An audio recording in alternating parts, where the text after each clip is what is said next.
de unos elementos. Claro, una cosa que podría pasar es, bueno, pues la A da un aminoácido, la T da otro aminoácido, la C otro aminoácido y la G otro aminoácido. Pues claro, solo tenemos 4 letras en el ADN y aminoácidos tenemos que codificar 20. Ahí hay algo que no cuadra. Entonces dijeron, bueno, pues vamos a intentar ver qué código puede hacer para transformar una secuencia de ADN en el otro.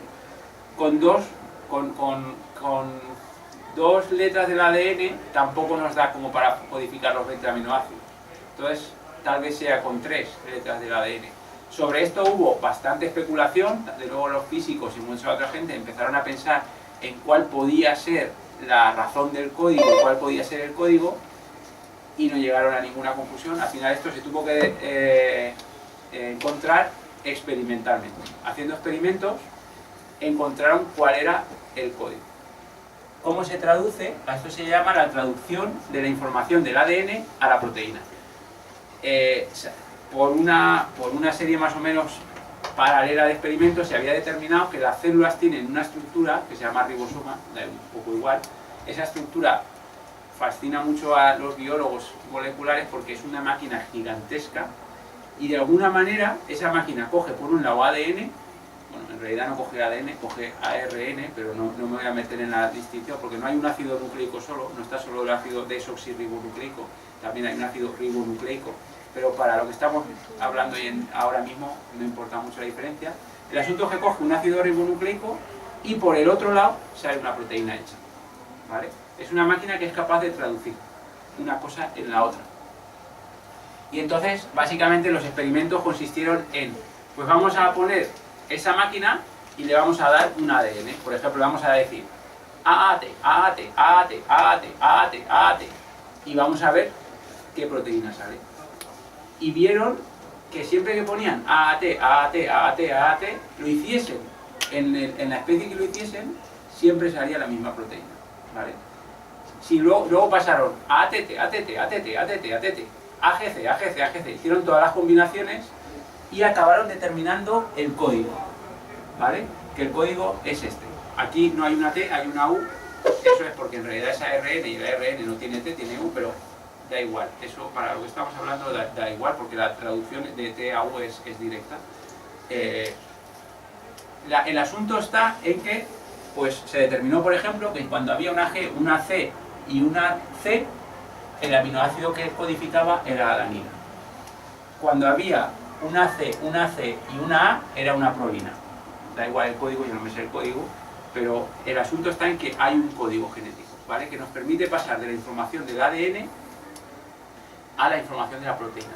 Todo es muchísimo más complicado en la realidad, ¿vale? Os estoy contando las partes más importantes, más relevantes, porque luego los detalles, como la vida ha evolucionado y la evolución no está hecha por un diseñador, todo es un desastre absoluto.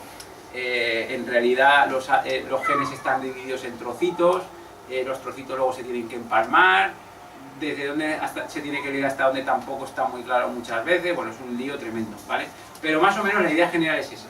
Un gen es una secuencia de nucleótidos en el ADN que con este código se traduce a una secuencia de proteína y esa proteína es la que hace la faena en la célula. Entonces, cuando la célula, por ejemplo, necesita el pigmento para hacer el color de los ojos, lo que hace es se va al ADN, al trozo, es determinar cómo elige ella el trozo que toca. Es una cosa que todavía estamos estudiando, sabemos en algunos casos por qué lo hace y en otros no.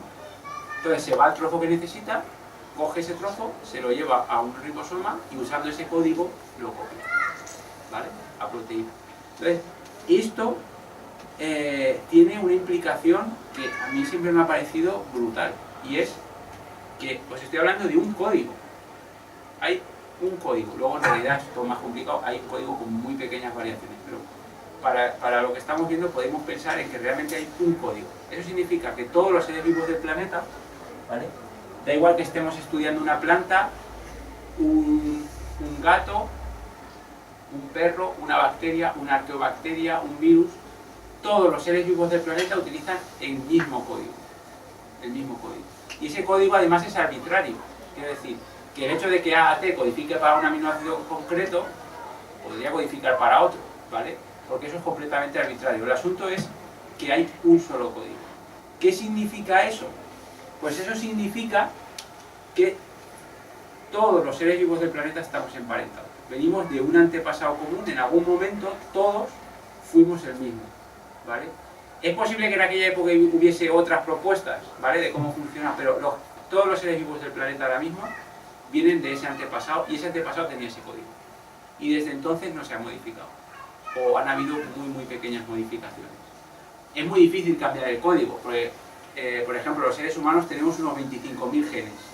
Si tú cambias el código, esos 25.000 genes de repente han cambiado los 25.000 a la vez. Claro, normalmente el resultado es un desastre y no funciona nada.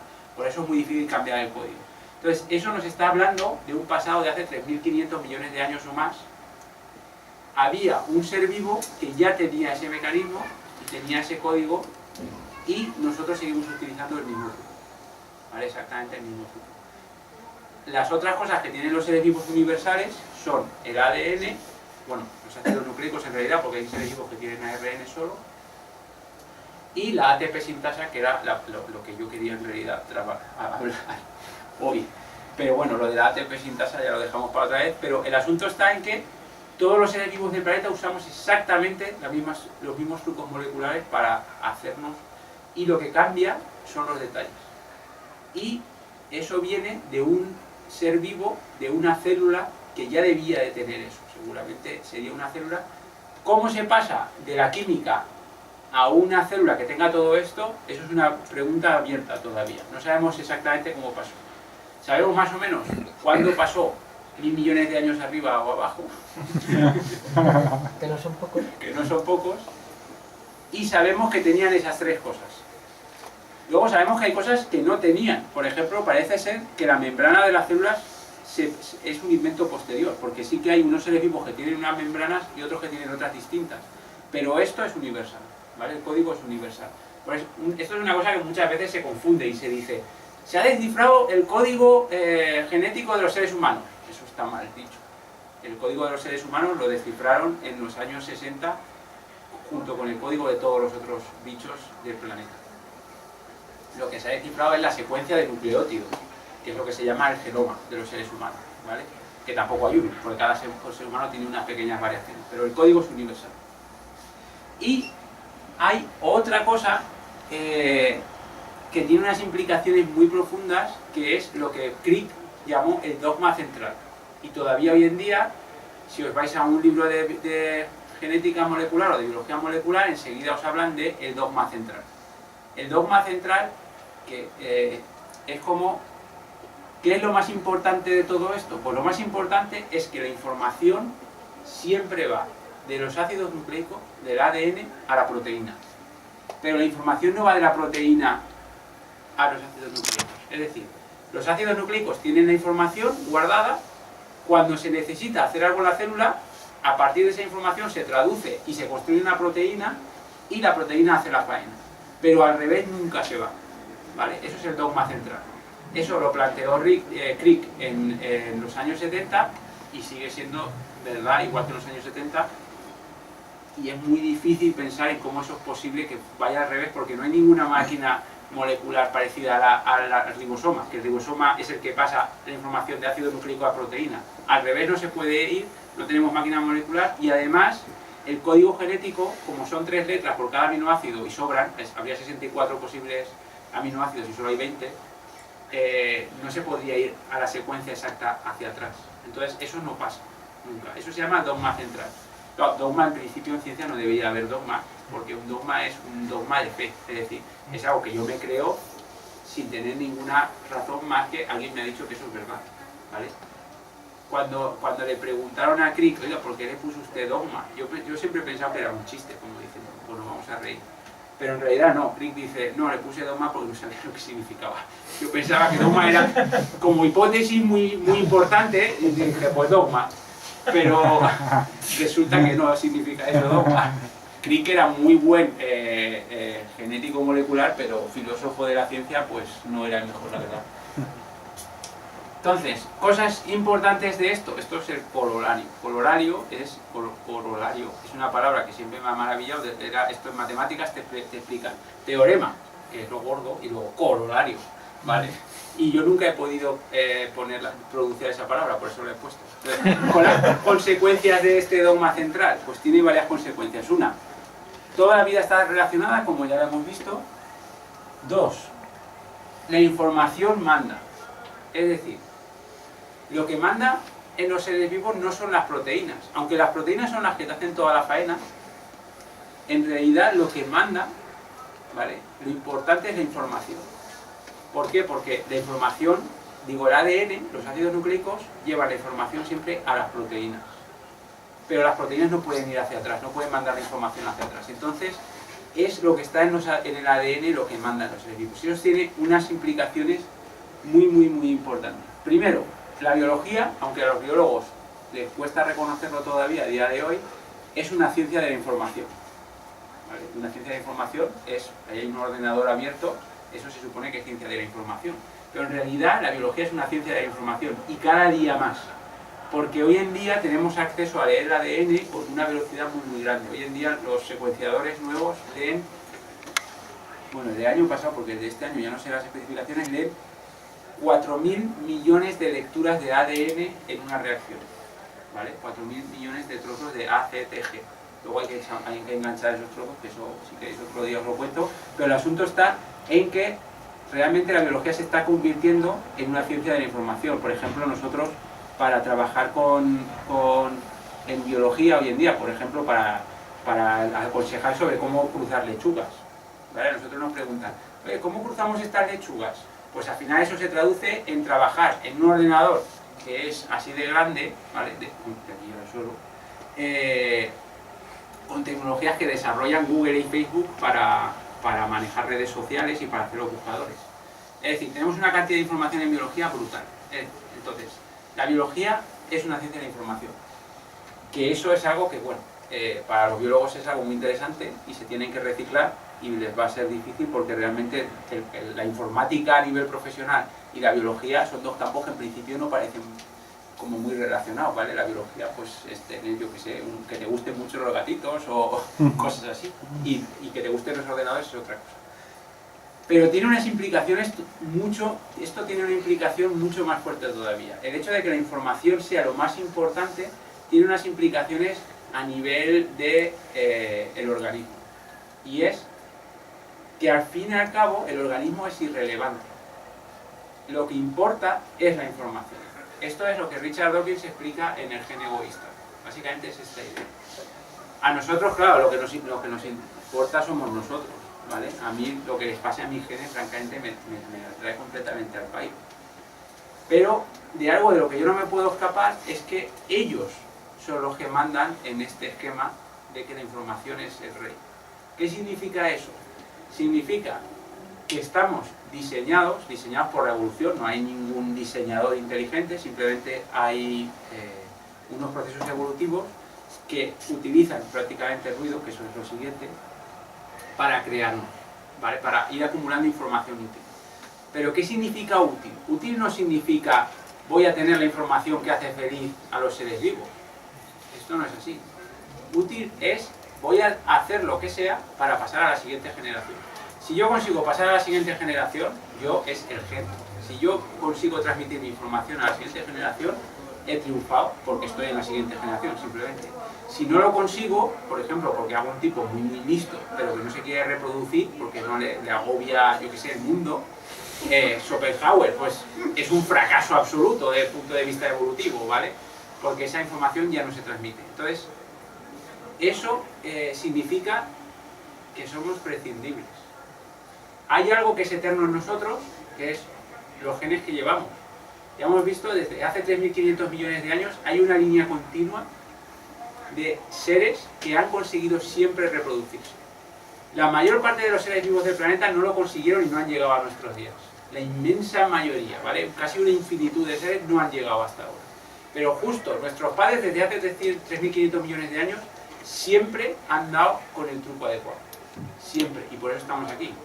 ¿Vale? Esto es como la lotería, no es que seamos afortunadísimos porque somos justo lo único que podía pasar, no, es a alguien le va a tocar la lotería, pues nos ha tocado a nosotros. Ahora, tiene otra implicación y es que estamos hechos para pasar la información a la siguiente generación. Richard Dawkins básicamente lo que dice es que somos fotocopiadoras. La información es la que manda y construye una fotocopiadora para ser fotocopiada a la siguiente generación. Y una vez que ha hecho eso, la fotocopiadora es prescindible. Una idea que tenemos, yo creo que casi todos, es que a medida que envejecemos, pues nos vamos estropeando poco a poco y al final los mecanismos se acaban degenerando y es como por error, ¿no? Pero eso no es cierto. Las células tienen errores continuamente, pero tienen mecanismos de reparación. Y nosotros tenemos genes que están aquí para matarnos. Esto es algo que se entiende desde su punto de vista, pero no desde el nuestro. Claro, a nadie se le ocurre, ostras, ¿puedes tener un gen que lo que quiere es matarte? Pues sí, porque lo que hacen es una apuesta. Ellos están apostando y diciendo, vamos a ver, yo puedo invertir en tener a José Blanca súper guapo y súper fuerte, ¿vale? Pero luego resulta que viene un león y se lo come. A mí eso que más me da. He invertido mucha energía en crear a este señor para que luego se lo coma un león. No, lo que tengo que hacer es invertir la mínima energía posible en él para que él siga. Lo que yo necesito es que se reproduzca. Cuanta más energía utilice para tener hijos, mejor. Y si eso es a costa de que se muera, pues que se muera. ¿Vale? Evidentemente nos tienen que dar la suficiente reparación como para llegar hasta reproducirnos, porque si nos morimos a los 10 minutos no les vale.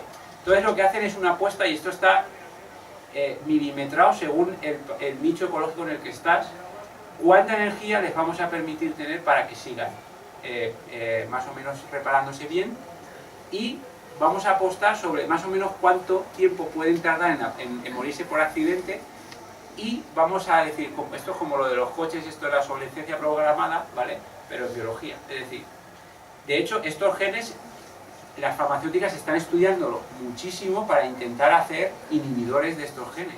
Porque si tú consigues detener al gen que te está matando, vas a estar vivo durante más tiempo, o por lo menos vas a estar vivo. En principio se espera que estés vivo con mucha más salud. Y esto es una consecuencia del dogma central, de que la información manda, ¿vale? Y eso nos convierte en prescindibles. Una vez que te has reproducido eres prescindible y te puedes morir. Y también esta estructura y esta forma de crear las proteínas nos sugiere un mecanismo evolutivo. ¿Cómo es posible que la evolución funcione? Pues la evolución funciona porque hay errores en el ADN, de vez en cuando, muy infrecuente, porque ya hemos visto que una de las ventajas de utilizar un mecanismo de copia con letras discretas es que los errores son muy fáciles de controlar. Pero claro, tenemos, en los seres humanos son 3.000 millones de letras los que componen el código la secuencia del genoma humano. De vez en cuando se equivocan. Normalmente se calcula ahora que podemos más o menos tener acceso a eso, que de los 3.000 millones de letras en cada generación hay unos 100 o 200 errores al copiar, que no está mal. Estás copiando 3.000 millones, te equivocas en 100, no está mal. La mayor parte de esos errores te llevan a funcionar peor. Pero de vez en cuando, en todo ese ruido, hay alguna cosa que funciona mejor. Y esos pasan a la siguiente generación con más eficiencia, y así es como se selecciona y funciona la evolución. Y otra de las cosas otra implicación de esto es que el lamarckismo es imposible. Y es por este dogma central.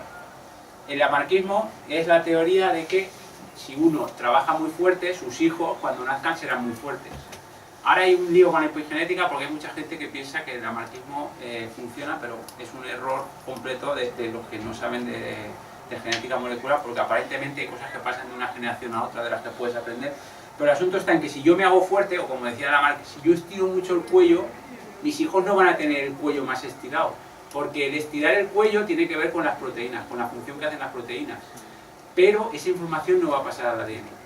Y eso impide que el lamarckismo funcione, ¿vale? Y lo podemos concluir a partir de las reglas moleculares del dogma central. Tenemos cuestiones abiertas todavía a día de hoy, con todo lo que sabemos, muchísimas cuestiones abiertas. ¿Por qué? Ya os he dicho que tenemos en los seres humanos entre 22.000 o 28.000 genes más o menos que codifican para proteínas. Ya veis que el hecho de que no sepamos si es 22.000 o 28.000 ya quiere decir algo, ¿vale? Pero es que además, aunque sabemos cuál es la función de muchos de esos genes, hay muchos otros que no tenemos ni la más remota idea de lo que hacen. Y desde luego, lo que no sabemos casi es cómo se interrelacionan unos con otros, cómo uno activa a otro, o cómo una proteína que hace un gen a lo mejor activa a otro gen. Eso forma una maraña de relaciones entre genes que por el momento no somos capaces de reconstruir del todo. Hemos podido reconstruir trocitos de esa maraña, pero la visión global se nos escapa. Yo no puedo, por ejemplo, coger el ADN de una persona y decir ni siquiera, pues va a tener una altura de entre 1,60 y 1,80, teniendo en cuenta que luego puede hacer deporte o no, y va a tener un color de piel el que sea. No somos capaces ni de eso. Es verdad que para caracteres sencillos como los de Mendel, hoy en día tenemos una potencia brutal, ¿vale? A mí me deis una lechuga que cambia de una manera mendeliana y yo enseguida os diré cuál es el gen. Bueno, enseguida, igual me cuesta un año, pero eso ahora es una revolución, ¿eh? Cuando yo estaba haciendo la tesis, eso se asumía que eran 20 años de trabajo, que hoy en día eso se puede hacer en un año, es una pasada. Y estamos inmersos en una revolución ahora mismo, ¿vale?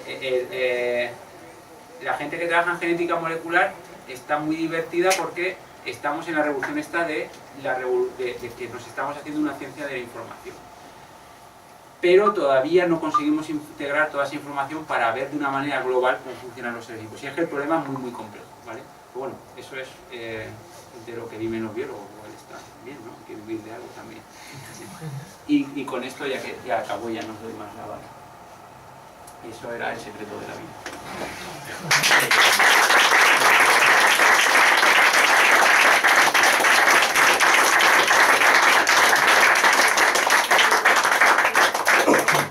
Si tenéis alguna pregunta, alguna curiosidad o alguna corrección. La terapia génica que se habla tanto, que se van a poder dar las enfermedades alterando los genes, acabas de decir que sabemos poquísimo de poder hacer esto.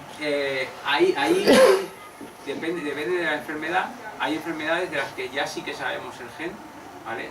Sobre todo de las enfermedades que tienen una herencia sencilla, ¿vale? De las que cumplen las leyes de Mendel. De esas enfermedades sabemos, por ejemplo, yo hice la tesis de una enfermedad que se llama ataxia de Friedreich, que la gente se enferma cuando son adolescentes, empiezan a tener una debilidad muscular y cuando llegan a la juventud, al principio de la juventud, mueren. Se consiguió, cuando yo estaba haciendo la tesis, se consiguió ver cuál era el gen, cuál era el defecto, y ahora sabemos cuál es el defecto molecular. Sabemos, por ejemplo, que esto es un problema de control de hierro en las mitocondrias. No importa, ¿vale? El asunto está en que sabemos. Claro, una cosa es saber qué es lo que funciona mal y otra muy distinta es poder arreglarlo. Ten en cuenta que el ADN está dentro del núcleo de cada una de las células. Entonces, para poder arreglarlo, lo que significa es que yo tengo que conseguir modificar todas las células del individuo. Algo que sí que hemos avanzado es que yo, por ejemplo, si ahora me viene un padre que sabe que en su familia hay ataxia de Friedreich, yo, antes de que tengan al hijo, les puedo decir con un 100% de seguridad, mira, este niño no tiene ningún problema, no es ni portador ni va a ser enfermo. Este otro sí, este va a ser enfermo o va a ser portador. Y no, si los portadores en ese caso no tienen la enfermedad, pero tienen el riesgo de pasarse a su descendencia. Eso ya lo podemos hacer. Pero una vez que tenemos al niño, tendríamos que repararlo. Eso es mucho más difícil porque te tienes que meter en todas las células y cambiar el gen. En algunos casos, tal vez eso sea más fácil, porque a lo mejor el tejido afectado no es muy grande. Por ejemplo, hay una terapia génica que se ha hecho para curar la ceguera. Entonces lo que se hace es, se sacan células, se modifican las células esas y se vuelven a meter modificadas. Eso en algunos casos es más fácil, en otros es más difícil. Bueno, más fácil no. En algunos casos es muy difícil y en los otros casos es imposible. Además, ten en cuenta que cuando tú modificas las células, si quieres que esas células se reproduzcan, les puedes ayudar un poco, porque las células normalmente tienen muy controlado cuánto se reproduce. Claro, cuando tú empiezas a modificar cuánto se reproduce una célula, enseguida tienes el riesgo de crear cáncer, ¿vale? Entonces, la cosa es que, a pesar de que durante un tiempo se pensó, porque había habido un avance tecnológico y se vendió mucho la moto, que tal vez se podría llegar a curar muchas enfermedades, en realidad lo que hemos llegado a saber es la causa de muchas enfermedades. curar, en algunos casos hemos podido más o menos parchear con drogas, pero por terapia génica a día de hoy, que yo sepa, no hay ninguna aprobada. Ha habido un avance reciente que se llama tecnología CRISPR. Básicamente lo que estamos hablando es, para curar una enfermedad de esta, por ejemplo la ataxia de Friedreich, yo me tengo que ir al sitio del genoma donde está el gen responsable, cortarlo y poner la copia arreglada, ¿vale? Porque el error se debe a un error en un nucleótido, el otro nucleótido. Es un poco más complicado en el caso de este, pero el asunto es que yo puedo recortar el gen y ponerlo. Claro, para eso tengo que tener tijeras que me corten. Hasta ahora las tijeras que teníamos no eran específicas, cortaban por todas partes en el genoma. Entonces además tenía yo que preocuparme por ver cómo leches conseguía cortar y no hacer polvo el resto del genoma. Ahora tenemos una nueva tecnología, esto tiene que se esté aplicando hace un par de años, que se llama CRISPR, en donde podemos crear tijeras a medida. Es decir, yo puedo hacer una tijera y decir, mira, yo quiero que esta tijera le ponemos un trozo de ácido nucleico con los nucleótidos que tienen que tener, donde quiero que corte. Se va a ese sitio, lo busca y donde lo encuentra, corta. Entonces, ahora tenemos una forma mucho más eficiente de arreglar el error. Pero claro, mucho más eficiente que a lo mejor tú lo arreglas en un 5% de las células de las que estás tratando. Luego tienes que, bueno, primero tienes que conseguir las células, las tienes que arreglar, tienes que ver, tienes que separar las que están arregladas de las que no están arregladas, y luego las tienes que volver a introducir. Con lo cual, el problema es muy complicado, ¿vale? Ahora, cosas para las que sí que ha servido esto. Por ejemplo, ahora es muy difícil que tú vayas a un diagnóstico prenatal y te digan, mire, no sé. Lo más normal es que te digan, pues mire, su hijo va a tener esta probabilidad de tener la enfermedad, o si ya tienes el feto, te pueden decir, o la va a tener o no la va a tener, ¿vale? Eso es un avance muy grande. Otro avance para lo que nos está sirviendo el genoma es para determinar cuál es el mecanismo molecular de muchas de estas enfermedades. Y en muchos casos, aunque no arregles el gen, eso sí que te da pistas sobre qué drogas, perdón, siempre lo digo en inglés, qué medicamentos puedes diseñar para afectar justo a la proteína responsable y poder intentar arreglar el gen. Pero eso ya depende de cada enfermedad. Es decir, lo que tenemos, esto es una herramienta, pero no es una solución universal, es una herramienta de investigación.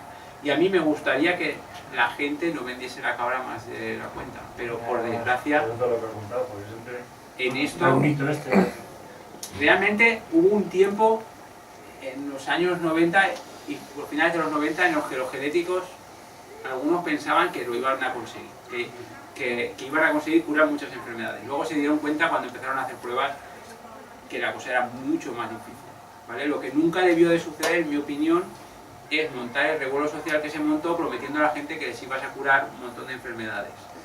Por lo menos prueba a curar una. Y después ya hablamos, ¿vale? ¿Qué papel juega la epigenética? La epigenética, digamos que, igual que tenemos A, C, T, G, ¿vale? Pues la epigenética sería como la tipografía que estás usando, ¿vale? Tú puedes tener la A en negrita o no en negrita. Entonces, ¿para qué sirve la tipografía esta? La epigenética son modificaciones que se hacen en el ADN, que esto es un detalle del que no he hablado, porque es un detalle, ¿vale? Y estas modificaciones, digamos que cambian la tipografía de las letras. Si la célula sabe que hay letras, básicamente, bueno, a ver, la célula tiene un problema que es, está muy bien tener todos estos genes, pero a mí no me hacen falta todos los genes en todo momento, ¿vale? Si yo tengo una célula en el hígado, esa célula no necesita, por ejemplo, hacer el pigmento que tengo en la retina, ¿vale? Ni tiene que hacer queratina para el pelo, tiene que expresar los genes que se necesitan en el hígado.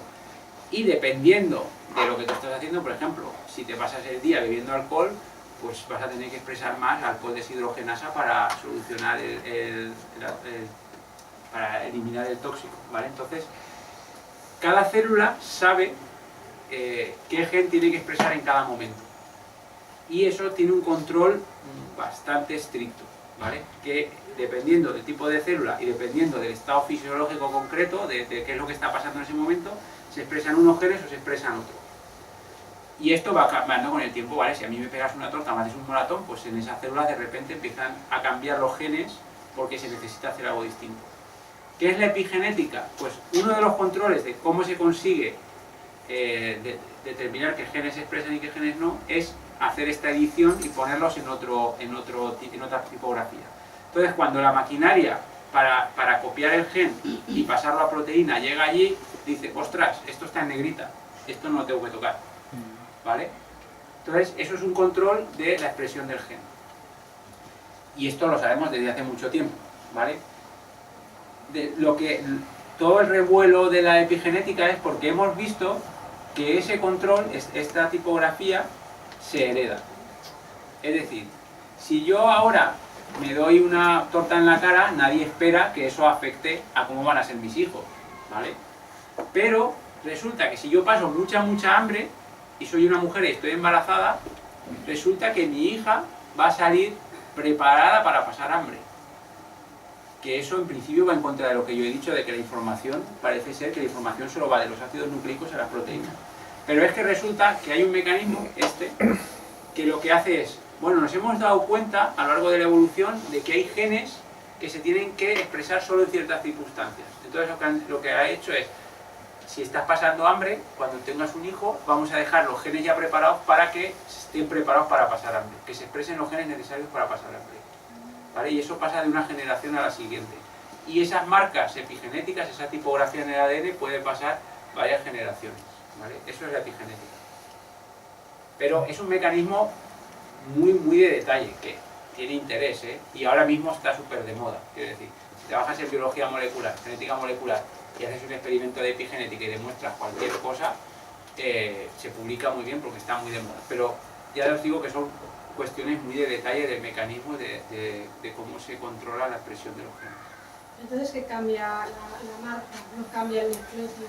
No, cambia la marca, en algunos casos es la marca del propio ADN, en otros casos es en realidad en el cromosoma, recordáis que hay ADN y proteínas, y esto es porque el ADN no está por ahí suelto y ya está. Como es una información muy importante, la célula la tiene guardada y empaquetada, entonces lo tiene enrollado como en bobinas, y estas bobinas se llaman histonas, o están formadas por histonas, que a su vez están enrolladas en otra estructura, que está enrollada en otra estructura, que está enrollada en otra estructura, ¿vale? Y está todo como muy protegido. Entonces, a veces se modifica el propio ADN y a veces se modifican las histonas estas.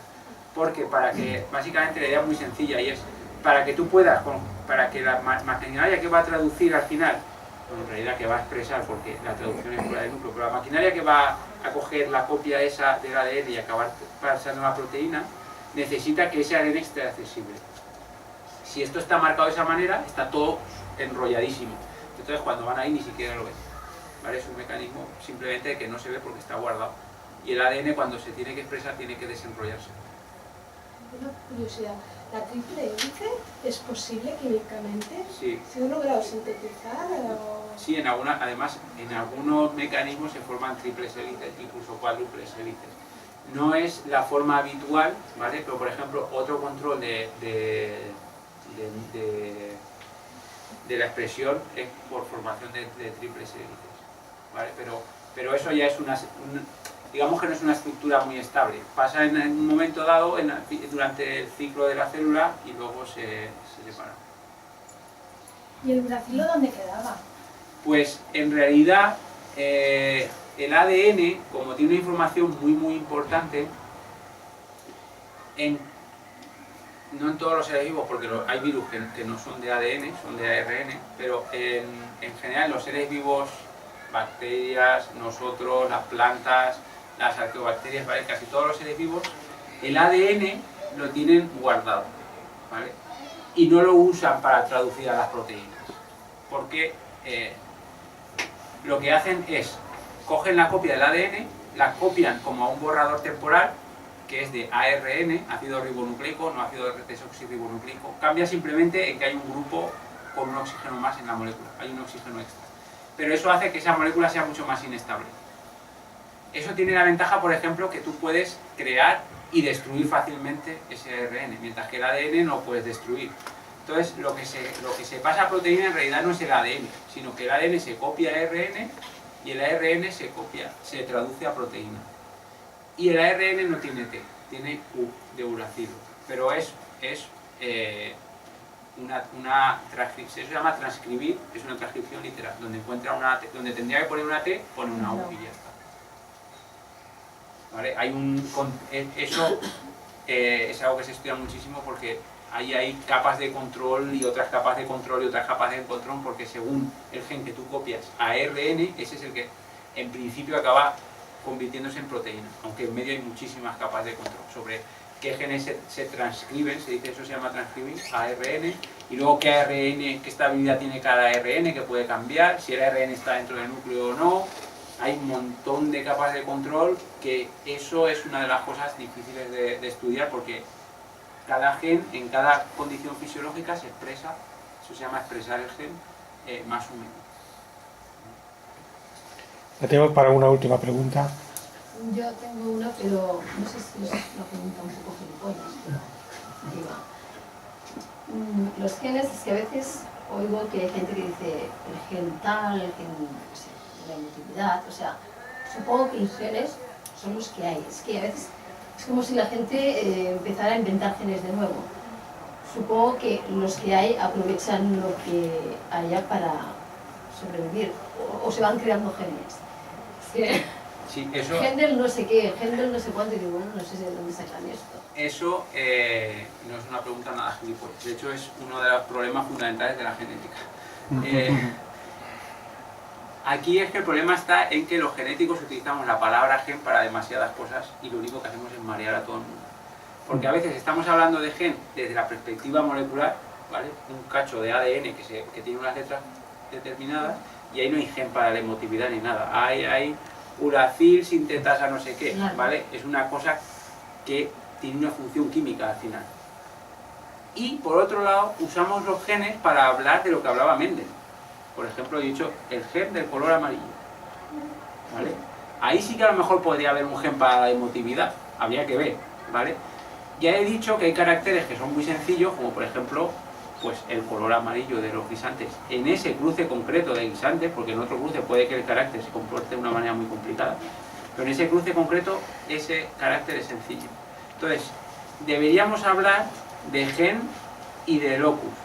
Locus es el lugar en el mapa genético que os he dicho, lo de las moscas estas del señor de Sturtevant, pues deberíamos hablar, si hablamos desde el punto de vista clásico, deberíamos hablar de locus en vez de gen para que la gente no se marease. Pero tenemos la manera de hablar de gen para todo y lo que nos mareamos a todo el mundo. Y luego, una cuestión fundamental es cuáles son los caracteres, ¿vale? Y sobre esto, es decir, el carácter emotividad es algo que tenga un control genético sencillo, tal y como dice Mendel, o es una cosa que depende de mil cosas y por lo tanto no tiene sentido hablar del gen de la emotividad, porque cuando tú nuevamente hablas del gen, hablas el gen del color de ojos. No hay un gen del color de ojos, hay muchos genes, pero por lo menos parece que la herencia es más o menos sencilla. Si tú tienes a una madre con los ojos marrones y un padre con los ojos marrones, casi siempre los hijos tienen ojos marrones, excepto a veces que sale alguno con los ojos claros. Pero si tienes dos padres con ojos claros, es muy difícil que salgan hijos con los ojos marrones, ¿vale? Entonces la genética, vista desde el punto de vista de Mendel, de ver los caracteres del individuo completo, parece más o menos sencilla. Aún así es complicada. Pero una cosa como la emotividad acaba dependiendo de tantísimos factores y del ambiente, que hablar del gen de la emotividad no tiene ningún sentido. En principio. Podrían ser otros, ¿no? Pero parece que se vayan sacando genes de la manga. Sí, pero básicamente lo que la gente muchas veces dice es, bueno, yo si estudio, por ejemplo, gemelos, ¿vale? Porque esto es como se suele hacer, si yo estudio gemelos veo que cuando un gemelo es, quiero decir, gemelos que se han separado cuando nacieron y cada uno vive en una familia, si yo veo que esos gemelos tienden, por ejemplo, a tener el color de ojos igual, digo, ostras, ese carácter está muy relacionado con la genética, no con la familia. Sin embargo, el de la emotividad, es muy probable que cuando tú lo veas, digas, pues el gemelo a lo mejor sí que tiene una tendencia, se parece en la emotividad que habría que definir emotividad, pero bueno, si tú lo defines de una manera que lo puedas cuantificar, a lo mejor sí que se parecen. Ahora, una cosa es que eso tenga una cierta base genética y otra es que esté determinado por un gen. Porque, por ejemplo, una de las cosas que os puedo asegurar es que si tú miras el colesterol en los gemelos estos que han vivido en familias distintas, el colesterol tiende a ser más o menos parecido, con una variación muy grande porque depende de si comen mucha hamburguesa o no. pero hay cosas que se parecen. Ahora, cuando te vas al nivel de gen molecular, ¿es un gen el que determina eso? No. Son a lo mejor cientos de genes. Entonces no sería el gen del colesterol, serían cientos de genes que tienen que ver con el colesterol, que además tiene que ver con el ambiente. Entonces determinar qué caracteres, como la emotividad o el colesterol o cualquier otra cosa, primero, tienen una base genética y segundo, tienen una herencia más o menos sencilla, es una cuestión que normalmente es muy complicada. Y hay discusiones tremendas, por ejemplo, sobre cómo defines incluso el carácter, porque a lo mejor si defines el carácter como emotividad, resulta que la herencia es muy complicada, pero si lo defines como extroversión o algo así, pues a lo mejor sí que tiene algo más genético que ver, ¿sabes? Pero son preguntas muy complicadas. Y es la relación entre estos dos planos que he estado hablando, el plano molecular y el plano de ver al individuo. Y esa relación en medio es muy complicada. Ya os he dicho que en algunos casos es una relación sencilla, como dijo Méndez, pero en la mayor parte de los caracteres no. Bueno, pues esta es la última pregunta, así que pido un aplauso para el ponente.